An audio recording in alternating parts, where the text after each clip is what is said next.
ಇವತ್ತಿನ ಸ್ಪೆಷಲ್ ವಿಡಿಯೋದಲ್ಲಿ ಒಂದು ವಿಂಟರ್ ಡ್ರಿಂಕ್ನ ರಿವ್ಯೂ ಮಾಡೋಣ. ಏನಪ್ಪ ಇದು ವಿಂಟರ್ ಡ್ರಿಂಕ್ ಅಂತ? ಹೌದು, ವಿಂಟರ್ ಡ್ರಿಂಕ್ ಅಂದರೆ ಬ್ರ್ಯಾಂಡಿ ಕಣ್ರಿ, ಬೇರೆ ಏನೂ ಅಲ್ಲ. ನಾನು ಇವತ್ತು ತೊಗೊಂಬಂದಿರೋ ಬ್ರ್ಯಾಂಡು ಮಾರ್ಫಸ್. ಹಾಗಿದ್ದರೆ ಈ ಮಾರ್ಫಸ್ಸು ಈ ಬ್ರ್ಯಾಂಡಿನ ಯಾಕೆ ವಿಂಟರಲ್ಲೇ ಕುಡಿತಾರೆ? ಹಾಗೆ ಬ್ರ್ಯಾಂಡಿ ಅಂತ ಹೆಸರು ಹೇಗೆ ಬಂತು? ಬ್ರ್ಯಾಂಡಿನ ಹೇಗೆ ಮಾಡ್ತಾರೆ? ಈ ಬಾಟಲ್ ಯಾಕೆ ಉಲ್ಟಾ ಇಟ್ಟಿದ್ದೀನಿ ನಿಮಗೆ ಗೊತ್ತಾ? ಬನ್ನಿ, ನಾನು ಈ ವಿಡಿಯೋದಲ್ಲಿ ಡೀಟೇಲಾಗಿ ತಿಳಿಸ್ಕೊಡ್ತೀನಿ. ಈ ಬ್ರ್ಯಾಂಡಿ ಬಗ್ಗೆ ಮಾತಾಡೋಣ. ಬ್ರ್ಯಾಂಡಿ ಅಂತ ಹೆಸರು ಹೇಗೆ ಬಂತು? ಬ್ರ್ಯಾಂಡಿ ಅಂತ ಹೆಸರು ಬಂದಿದ್ದು ಒಂದು ಡಚ್ ವರ್ಡಿಂದ. ಅದು ಬರ್ನ್ಟ್ ವೈನ್ನ ಬ್ರ್ಯಾಂಡಿ ಅಂತ ಮಾಡಿಕೊಂಡ್ರು. ಹಾಗೆ ಮಾರ್ಫಸ್ ಮೀನಿಂಗ್ ಗೊತ್ತಾ? ಮಾರ್ಫಸ್ ಮೀನಿಂಗು ಗ್ರೀಕಲ್ಲಿ ಗಾಡ್ ಆಫ್ ಡ್ರೀಮ್ಸ್ ಅಂತ. ಸೊ ಹಾಗೆ ಈ ಮಾರ್ಫಸ್ ಬಾಟಲ್ ಯಾಕೆ ಉಲ್ಟಾ ಇದೆ ಗೊತ್ತಾ? ಈ ಮಾರ್ಫಸ್ ಬಾಟಲ್ ಆ್ಯಕ್ಚುಲಾಗಿ ನೋಡೋಕ್ಕೆ ಬ್ರ್ಯಾಂಡಿ ಗ್ಲಾಸ್ ಥರನೇ ಇದೆ. ಸೊ ಅದನ್ನು ಉಲ್ಟಾ ಮಾಡಿದ್ರೆ ನಮ್ಮ ಬ್ರ್ಯಾಂಡಿ ಬಾಟಲ್ ಬರುತ್ತೆ. ಸೊ ಈ ಥರ ಉಲ್ಟಾ ಮಾಡಿದ್ರೆ ನಮ್ಮ ಬ್ರ್ಯಾಂಡಿ ಗ್ಲಾಸ್ ಶೇಪಲ್ಲೇ ಈ ಬಾಟಲ್ನ ಮ್ಯಾನುಫ್ಯಾಕ್ಚರ್ ಮಾಡಿದ್ದಾರೆ. ಹಾಗಿದ್ರೆ ಯಾರಪ್ಪ ಇದು ಮ್ಯಾನುಫ್ಯಾಕ್ಚರ್ ಮಾಡೋದು? ಇದು ಮ್ಯಾನುಫ್ಯಾಕ್ಚರ್ ಮಾಡೋದು ರೇಡಿಕೋ ಖೈತಾನ್.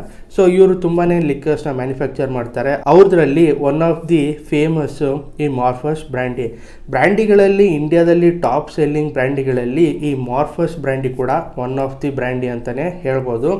ತುಂಬ ಜನ ಇಷ್ಟಪಟ್ಟು ಕುಡಿಯೋ ಬ್ರ್ಯಾಂಡಿ ಅಂದರೆ ಇದು ಅಂತ ಹೇಳ್ಬೋದು. ಹಾಗಿದ್ರೆ ಈ ಬ್ರ್ಯಾಂಡಿ ಹೇಗಪ್ಪ ಮಾಡ್ತಾರೆ? ಬ್ರ್ಯಾಂಡಿ ಮಾಡೋದು ಗ್ರೇಪ್ಸಿಂದ. ಇದಕ್ಕೆ ಮೊದಲು ಬರ್ನ್ಟ್ ವೈನ್ ಅಂತ ಹೇಳ್ತಾ ಇದ್ರು. ಯಾಕೆ ಅಂದರೆ ವೈನ್ನ ಡಿಸ್ಟಿಲ್ ಮಾಡಿ ಆಮೇಲೆ ಮೆಚ್ಯೂರ್ ಮಾಡಿ ಬಾಟ್ಲಿಂಗ್ ಮಾಡ್ತಾರೆ. ಸೊ ಅದಕ್ಕೋಸ್ಕರ ಅದನ್ನು ಬ್ರ್ಯಾಂಡಿ ಅಂತ ಹೇಳಿ ಕರೀತಾರೆ. ಹಾಗೆ ಫ್ರೆಂಡ್ಸ್, ನೀವೆಲ್ಲ ಬ್ರ್ಯಾಂಡಿ ಬಾಟಲ್ಗಳಲ್ಲಿ ನೀವು ಅಬ್ಸರ್ವ್ ಮಾಡ್ಬೋದು, ವಿಸ್ಕಿ ಥರ ಯಾವುದ್ರಲ್ಲೂ ಏಜ್ ಸ್ಟೇಟ್ಮೆಂಟ್ ಕೊಡೋದಿಲ್ಲ. ಯಾಕೆ ಅಂದರೆ ಬ್ರ್ಯಾಂಡಿಗೆ ಡಿಫ್ರೆಂಟಾಗಿ ಏಜ್ ಸ್ಟೇಟ್ಮೆಂಟ್ ಕೊಡ್ತಾರೆ. ಹಾಗೆ ನಾನು ಪ್ರೀವಿಯಸ್ ವಿಡಿಯೋದಲ್ಲಿ ಹೇಳಿದ್ದೆ ಬ್ರ್ಯಾಂಡಿಲಿ ಯಾವ್ಯಾವ ಥರ ಏಜ್ ಸ್ಟೇಟ್ಮೆಂಟ್ ಇರುತ್ತೆ ಅಂತ.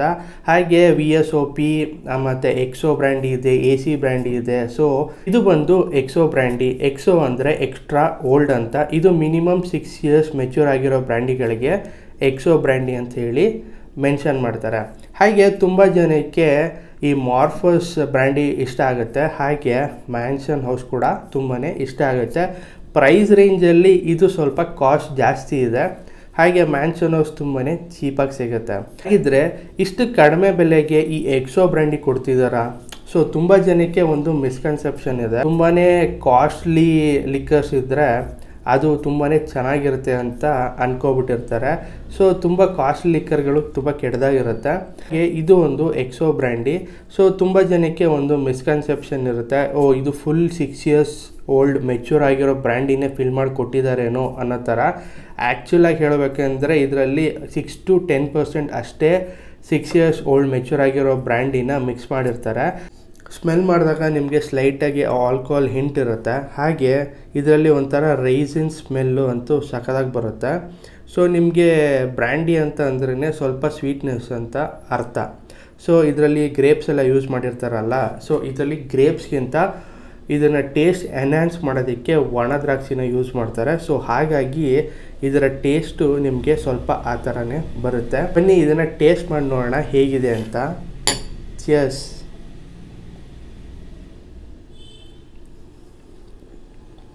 ಫ್ರೆಂಡ್ಸ್, ಕುಡಿದಾಗ ನಿಮಗೆ ಆ ರೈಸನ್ಸ್ ಟೇಸ್ಟು, ಸ್ವಲ್ಪ ಕ್ಯಾರಮಲ್ ಹಿಂಟ್ ಇದೆ, ಸ್ಲೈಟಾಗೆ ಸ್ವೀಟ್ನೆಸ್ ಇದೆ, ಆಲ್ಕೋಹಾಲ್ ಹಿಂಟು ಗಂಟ್ಲಿಗೆ ಸರಿಯಾಗಿ ಕೊಡುತ್ತೆ. ಸೊ ಒಂದು ರೇಂಜಿಗೆ ಸ್ಮೂತಾಗಿದೆ, ಅಷ್ಟೊಂದು ಸ್ಮೂತಾಗಿಲ್ಲ, ಒಂದು ಓಕೆ ಸ್ಮೂತ್ನೆಸ್ ಇದೆ. ಹಾಗಾಗಿ ತುಂಬ ಜನ ಈ ಮಾರ್ಫಸ್ ಬ್ರ್ಯಾಂಡಿನ ಪ್ರಿಫರ್ ಮಾಡ್ತಾರೆ. ಹಾಗೆ ಇದರ ಪ್ರೈಸ್ ಎಷ್ಟಪ್ಪ ಅಂದರೆ 1748 rupees ಆಗುತ್ತೆ. ಇದು Bangalore MRP pricing. Thanks for watching. Drink responsibly. ಮತ್ತೆ ಸಿಗ್ತೀನಿ ಇನ್ನೊಂದು ಹೊಸ ಇನ್ಫಾರ್ಮೇಟಿವ್ ವಿಡಿಯೋದಲ್ಲಿ. ಏನು ಹೇಳ್ತೀರಾ?